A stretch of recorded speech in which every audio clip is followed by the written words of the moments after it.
पेरू म्हटलं की आपल्याला आठवतो त्याचा गोड आणि हलकासा तुरट असा स्वाद. पण आज आपण याच पेरूपासून बनवणार आहोत चटपटीत आणि झणझणीत तिखट अशी पेरूची टेस्टी चटणी. नमस्कार, मी आहे जयश्री आणि स्वागत करते तुमचं पाटील रेसिपी या चॅनलमध्ये. चला तर मग आपण पटकन रेसिपीला सुरुवात करूया.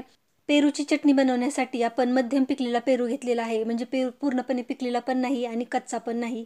तर हा जो पेरू आहे तो आपल्याला बारीक असा कट करून घ्यायचा आहे आणि शक्य होईल तेवढं यातलं बी काढून टाकायचं आहे. यानंतर आपल्याला 2 ते 3 हिरव्या मिरच्या त्या पण बारीक अशा कट करून घ्यायच्या आहेत आणि साधारणपणे अर्धा इंच आपल्याला आल्याचा तुकडा खिसून घ्यायचा आहे. हे सगळं छान असं खिसून आणि कट करून झालं की यानंतर आपण गॅसवर एका पॅनमध्ये तेल घालून घेऊया. तेल थोडंसं गरम झालं की यामध्ये आपल्याला अर्धा चमचा जिरं आणि अर्धा चमचा बडीशोप घालून घ्यायचे आहे आणि जे खिसून ठेवलेलं आलं आहे ते पण यामध्ये घालून घ्यायचं आहे आणि हे थोडंसं छान असं परतून घ्यायचं आहे. यानंतर आपण जी कट करून ठेवलेली मिरची आहे ती यामध्ये घालून घेऊया आणि मिरची आपल्याला छान अशी परतून घ्यायची आहे. इथं आपलं हे जे सर्व साहित्य आहे ते छान असं परतलेलं आहे. आता यामध्ये आपण कट करून ठेवलेला पेरू आहे तो घालून घेऊया आणि थोडंसं परतून घेऊया.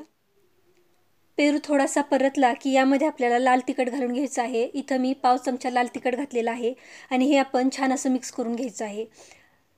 लाल तिखट छान असं मिक्स झालं की यामध्ये आपण चवीनुसार मीठ घालून घेऊया आणि आपल्याला यामध्ये 2 चमचे साखर घालून घ्यायची आहे.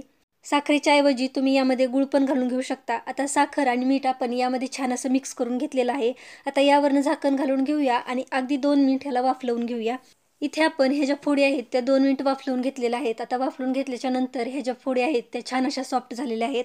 आता एका मॅशरच्या साह्याने ह्या थोड्याशा मॅश करून घेऊया आणि तयार आहे आपली पेरूची चटणी. ही चटणी तुम्ही भातासोबत, पोळीसोबत किंवा पराठ्यासोबत खाऊ शकता. एकदम अप्रतिम अशी लागते. तर नक्की ट्राय करा आणि आजचा व्हिडिओ कसा वाटला तो पण नक्की कमेंट करून सांगा. आजचा हा व्हिडिओ पाहिल्याबद्दल खूप खूप धन्यवाद. भेटूया आपण अशाच एका पुढच्या व्हिडिओमध्ये. तोपर्यंत बाय.